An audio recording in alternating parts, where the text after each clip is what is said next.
আসসালামু আলাইকুম সবাইকে, কেমন আছেন? আশা করব সবাই অনেক বেশি ভালো আছেন। তো আজকে আমি দেশি মূলা দিয়ে পাঁচমিশালি মাছ রান্না করে দেখাবো। এখানে কিন্তু অনেক রকমের মাছ আছে, এই ধরেন 5 থেকে 6 রকমের মাছ। তো প্রত্যেকটা মাছই কিন্তু দেশি। এমন অনেকেই আছেন যাদের কাছে মূলা খুব পছন্দের একটি খাবার, আবার কিছু মানুষ আছেন যারা মূলা খেতে একদমই পছন্দ করেন না। তো আজকে আমি যেইভাবে রান্না করব এইভাবে রান্না করে দেখবেন, যারা পছন্দ করে না তারাও পছন্দ করবে। প্রত্যেকটা মাছকে নুন হলুদ মরিচ দিয়ে আমি ভালো করে মেখে নিয়েছি। কিছুক্ষণ রেখে দিয়ে তারপর ফ্রাই প্যানে তেলটা গরম করে নিয়ে সেখানে আমি ভেজে নেব। অবশ্যই ফ্রাই প্যানটাকে ভালো করে গরম করে নিতে হবে, না হলে কিন্তু মাছটা লেগে যাবে, আর মাছটা লেগে যদি ভেঙে যায় তাহলে কিন্তু এই তরকারিটা খেতে মজা লাগবে না। এবার অন্য একটি প্যানে আমি তেল দিয়ে দেব। তেলটা গরম হয়ে গেলে দিয়ে দেব আস্ত জিরে, একটা তেজপাতা। এই রান্নাটাতে সরিষার তেলটা ব্যবহার করলে বেশি ভালো হয়। তারপরে আমি পেঁয়াজ কুচি আর কাঁচা লঙ্কা কুচি দিয়ে দেব।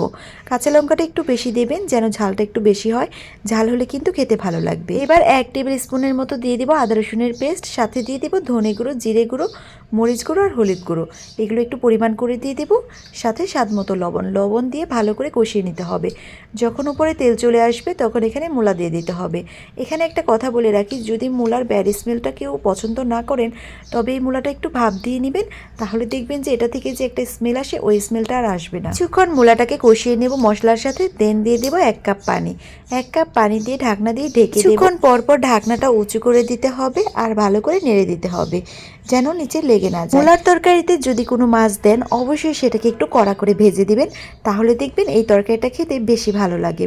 ইভেন অনেকে আছেন যে পছন্দ করেন না মূলার তরকারি, তারা যদি এইভাবে মাছ দিয়ে ভেজে বা ভাপ দিয়ে একটু মূলার পানিটা ফেলে দিয়ে তারপর রান্না করে খান, তাহলে দেখবেন আপনাদের কাছে মনেই হবে না আপনি যে মূলা খাচ্ছেন। এবার তরকারিটা ভালো করে কষানো হয়ে গেছে, দেন এখানে ঝোলের পানি অ্যাড করে দেব, দেন দিয়ে দেব মাছগুলো দেওয়ার পর বেশিক্ষণ নাড়াচাড়া করতে যাবেন না, তাহলে কিন্তু মাছ ভেঙে যাবে। এবার পরিমাণ মতো ঝোল রেখে চুলার আঁচটা বন্ধ করে দিতে হবে। এইভাবে একবার বাসায় রান্না করে খেয়ে দেখবেন কতটা মজা লাগে। এই ভিডিওটা যদি ভালো লাগে লাইক আর শেয়ার করে দেবেন।